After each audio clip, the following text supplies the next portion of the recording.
আমরা আল্লাহ পাকের শুকরিয়া আদায় করব কি রকম ভাবে? কারণ আল্লাহ পাক রব্বুল আলামিন আমাদেরকে জমিন দান করেছেন। আপনি বলুন তো জমিনের মালিক কে? আল্লাহ পাক রব্বুল আলামিন। আসমানের মালিক কে? আল্লাহ পাক রব্বুল আলামিন। আল্লাহ পাক বলেন, বান্দা আমি আল্লাহ তোমাদেরকে যে নিয়ামত সমূহ দান করেছি, এই নিয়ামত সমূহের মধ্যে থেকে একটাও কি তোমরা অস্বীকার করতে পারবা? আমরা আল্লাহ পাকের কোন নিয়ামতকে আমরা অস্বীকার করতে পারবো না। আল্লাহ পাক রব্বুল আলামিন সূরা আহমারের মধ্যে জিন এবং ইনসানদেরকে ডেকে ডেকে বললেন, ফাবিআইয়ি আলাই রাব্বিকুমা তুকাযযিবান।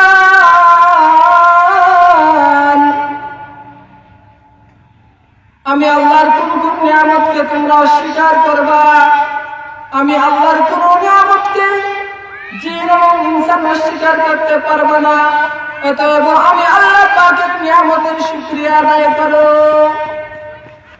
আমরা সর্ব অবস্থায় আল্লাহ পাকের নিয়ামতের শুকরিয়া আদায় করব। মুসা নবীর জামানায় বনি ইসরাঈলের এক ব্যক্তি অনেক লম্বা হায়াতি পাওয়ার পর 1000 বছর 1500 বছর হায়াতি পাওয়ার পর কোনদিন কবিরা গুনাহের কাজে লিপ্ত হয় নাই। একদিন মুসা নবীর সাথে ওই ব্যক্তির সাক্ষাৎ। মুসা নবীকে বলা, হে পয়গম্বরে মুসা, আপনি তো আল্লাহ পাকের সাথে তুর পাহাড়ে গিয়ে কথা বলেন, তো আমার সম্পর্কে একটি কথা আল্লাহকে জিজ্ঞাসা করবেন যে আমি যে কোনদিন কবিরা গুনাহের কাজে লিপ্ত হইলাম না, কুফরি করলাম না, শিরক করলাম না, আল্লাহ পাক খুশি হয়ে কি আমাকে জান্নাত দান করবেন? মুসা নবী বললেন, হে ভাই ঠিক আছে, আমি যখন তুর পাহাড়ে গিয়ে আল্লাহ পাকের সাথে কথা বলবো তখন আপনার কথাটাও আল্লাহ পাককে বলে দেব। মুসা নবী আল্লাহ পাকের কাছে তুর পাহাড়ে গিয়ে কথা বললেন আর বললেন, আল্লাহ বনি ইসরাঈলের ওই ব্যক্তি 1500 বছর হায়াত পাওয়ার পরও কোনদিন কবিরা গুনাহের কাজে লিপ্ত হয় নাই, ওই ব্যক্তি জানতে চায় আপনি তাকে জান্নাত দিবেন না? আল্লাহ বলেন, মুসা তুমি তাকে বলে দিও আমি তাকে জান্নাত দেব না। যখন কোন মানুষ সারাটা জিন্দেগি আল্লাহ পাকের ইবাদত করেছে, এখন যদি সংবাদ পায় যে সে জান্নাতে যাবে না, সে খুশি হবে না রাগ করবে? রাগ করার কথা। মুসা নবীর সাথে ওই ব্যক্তির সাক্ষাৎ করার সাথে সাথে মুসা নবী বললেন, হে ভাই আল্লাহ বলছেন আপনাকে জান্নাত দেবেন না। তখন ওই ব্যক্তি রাগ করে নাই, ওই ব্যক্তি দৌড় মেরে পাহাড়ের চূড়ায় গিয়ে কান্না করে, হে রব্বুল আলামিন, সারাটা জিন্দেগি আমি বান্দা কোনদিন গুনাহের কাজে লিপ্ত হই নাই। আমার যৌবন শক্তি আল্লাহ তুমি দান করেছিলে, আমার হাতে পায়ের মধ্যে চলার শক্তি তুমি রব্বুল আলামিন দান করেছিলে। হে রব্বুল আলামিন, 1500 বছর হায়াত পাওয়ার পর কোনদিন কবিরা গুনাহের কাজে লিপ্ত হই নাই। আমি কোনদিন গুনাহের কাজে লিপ্ত হই নাই। আমার হাত ছিল, আমার পা ছিল, আমার সবকিছুই ছিল, আমার সবটা টাকার পরেও আমি কোনদিন কবিরা গুনাহের কাজে লিপ্ত হই নাই। গো মালিক, কেন রাগ করি নাই, কেন গুসা করে নাই জানেননি? আমি বান্দা এজন্য রাগ করি নাই, আমি বান্দা এজন্য গুসা করি নাই। কেননা আমি জানি আপনার দেওয়া তৈরি আমার হাত, আপনার দেওয়া তৈরি আমার পা, আপনার দেওয়া তৈরি আমার সমস্ত শরীর, আপনার দেওয়া নিয়ামত আপনি আল্লাহ যদি জাহান্নামের আগুনে জ্বালান আমার কোনো সমস্যা নাই। এজন্য আমি বান্দা 24টা ঘন্টা গিয়েছে কোনদিন গুনাহের কাজে লিপ্ত হই নাই। হে রব্বুল আলামিন, জানেননি এখনো যে আপনি সংবাদ দিয়েছেন আমাকে জাহান্নামের আগুনে জ্বালাবেন, এরপরও আমি বান্দা নিরাশ হই নাই। কেন নিরাশ হই নাই জানেননি গো আল্লাহ? আমি চতুর্দিকে তাকায় দেখলাম, যদি গুনাহের কাজ করি, যদি আমি কোনদিন গুনাহের কাজ করি, অপরাধের কাজ করি, তাহলে আমার কিয়ামতের কঠিন ময়দানে আল্লাহ পাক রব্বুল আলামিনের কাঠগড়ায় দাঁড়িয়ে আমাকে জবাবদিহিতা করতে হবে। এজন্য আমি বান্দা কখনো নিরাশ হই নাই, কখনো গুনাহের কাজ করি নাই। তো ওই ব্যক্তি বিভিন্ন ভাষায় আল্লাহর প্রশংসা করতে থাকে।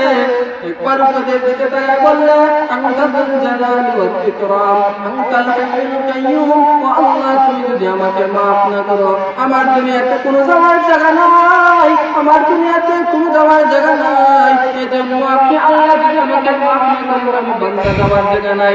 আল্লাহ ডাক দিয়ে বললেন বান্দা মাতাউটা আমি আল্লাহ তোর तमाम জিন্দেগির সমস্ত গুনাহ মাফ করে দিলাম।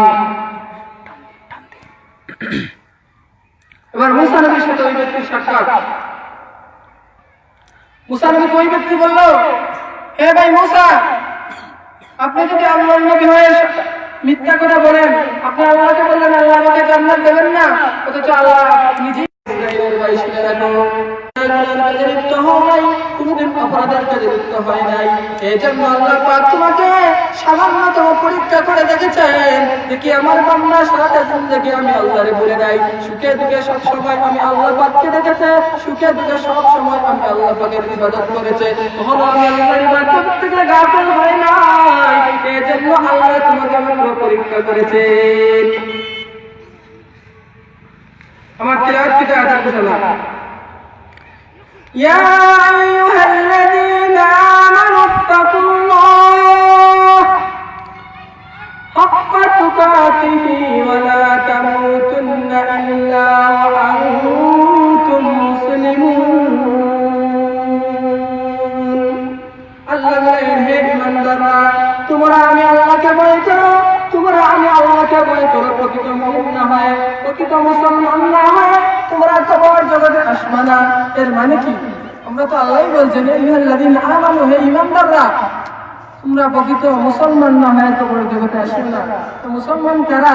আমরা তো বাপ দাদা মুসলমান হিসেবে মুসলমান, কিন্তু আমাদের মধ্যে যে মুসলমানিয়ত, আমাদের মধ্যে যে মানুষত্ব, এটা আমাদের মধ্যে নাই। আল্লাহ পাক বলেছেন আমাকে ভয় করো, ভয় করার মতো।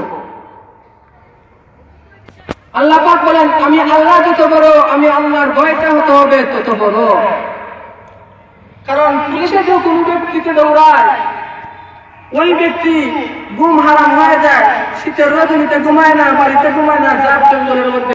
তুমি পুলিশের ভয়ে আরামে ভয় করতে হবে, ভয় করার মতো। বনি ইসরাইলের এক ব্যক্তি ছাত্র মানুষ মসজিদের মধ্যে লেখাপড়া করে, একদিন দুই গ্রামের মধ্যে ঝগড়া লেগে যাওয়ার পর এক মহিলা আসে বনি ইসরাইলের ওই মসজিদের দিকে যায়, আর দেখতে পেল যে দুই গ্রামের মধ্যে ঝগড়া লেগেছে। তখন সময় ওই ব্যক্তি বিপদে পড়ে ওই মসজিদের ভিতরে ঢুকে পড়লো, ঢুকে গিয়ে দেখে এক বান্দা কোরআন মাজিদ তিলাওয়াত করতেছে। এমত অবস্থায় ওই ব্যক্তিকে যুবক ডেকে বলল, হে বোন, এটা পবিত্র আল্লাহর ঘর মসজিদ, তুমি মসজিদ থেকে বের হয়ে যাও। মহিলা বলল, ভাই আমার ইজ্জতের ভয়ে, আমার জানের ভয়ে আমি মসজিদের মধ্যে প্রবেশ করেছি, মসজিদের মধ্যে বসে যদি আমি আমার ইজ্জত রক্ষা করতে পারি না, তাহলে কোথায় গিয়ে আমার ইজ্জত রক্ষা করবো? আমার চরিত্র নিয়ে বলতে লাগবে আমি ভালো না, আমি ভালো না, আমি ছাত্র মানুষ, আমি নূরের মানুষ, আমি মসজিদের মধ্যে বসে আছি, তুমি আমাকে ডিস্টার্ব করো না, তুমি চলে যাও। মহিলা ডাক দিয়ে বলল, রে ভাই যুবক, তুমি শুনে রাখো, আমি অসহায় নারী, তোমার কাছে এসে আমি সাহায্য চাইতেছি। আল্লাহর পবিত্র ঘর মসজিদে বসে যদি আমার ইজ্জত রক্ষা করতে পারি না, দুনিয়ার কোথায় গিয়ে আমার ইজ্জত রক্ষা করতে পারবো না। এবার ওই ব্যক্তি বলল, বোন ঠিক আছে, তুমি মসজিদের ওই কোণায় বসে যাও, আর আমি ওই কোণায় বসে। যখন তারা দুইজন দুই কোণার মধ্যে বসা ছিল, গভীর রজনী হয়ে গেল, তখন তারা দুইজন যখন মসজিদের মধ্যে বসা, মাঝখান থেকে শয়তান এসে যুবকের কানে কুমন্ত্রণা দেয়, এ যুবক রে, শুনে রাখো, এমন সুযোগ তুমি আর পাবা না, এমন সুযোগ তুমি আর পাবা না। গভীর রজনী হয়ে গেছে, সমস্ত কিছু বন্ধ হয়ে গেছে, পাখিরা ডালে নিস্তব্ধ হয়ে গেছে, সমস্ত আইন আদালত বন্ধ হয়ে গেছে। যখন যুবকের কানে শয়তান প্রমন্ত্রণা দেয়, তখন ওই যুবক মসজিদের মধ্যে বসা ছিল, একটি মোমবাতি জ্বালিয়ে যখন শয়তান মুখের মধ্যে সে প্রমন্ত্রণা দেয়, কাল কিয়ামতের কঠিন ময়দানে জাহান্নামের আগুনের মধ্যে তোমাকে